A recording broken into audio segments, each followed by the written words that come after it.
Master মশাই, আসসালামু আলাইকুম। ওয়ালাইকুম সালাম। কেমন আছেন আপনি? আমার আবার ভালো।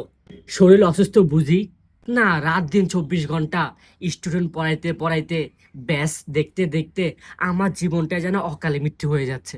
কি আর করবেন, আপনি তো একজন মাস্টার, আপনি তো একজন শিক্ষক, আপনাকে এটা মেনেই নিতে হবে। আপনার কি সমস্যা সেটা বলেন।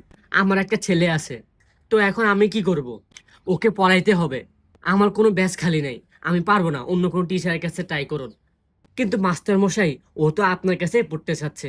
ও না গণিতে অনেক কাঁচা। আমার কাছে পড়তে আসলে কি সে পাকাপোক্ত হয়ে যাবে? পাকাপোক্ত হবে কিনা সেটা বলতে পারবো না, তবে অন্তত উচ্চ মাধ্যমিক তো পাশ করতে পারবে। না, আমি কি উচ্চ মাধ্যমিক পরীক্ষার সার্টিফিকেট নিয়ে বসে আছি নাকি?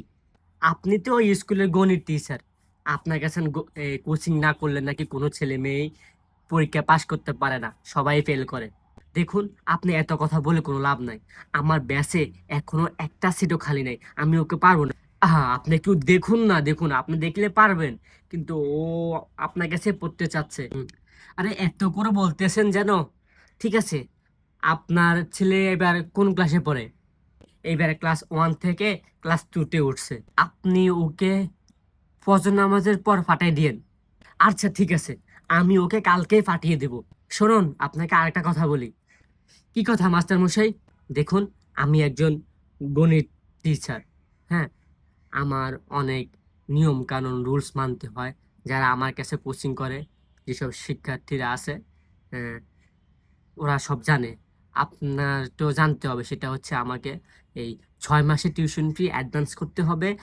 আর আমার প্রতি মাসের টিউশন ফি আপনাকে 30 তারিখের মধ্যে পেমেন্ট করতে হবে।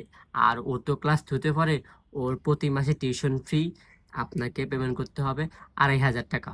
আমার ছেলে তো মাত্র ক্লাস 2-তে পড়ে। হ্যাঁ, ওর টিউশন ফি একটু বেশি হয়ে যাচ্ছে না? তাহলে মশাই, আপনি পড়াচ্ছেন না কেন, আমার কাছে কেন পাঠাচ্ছেন?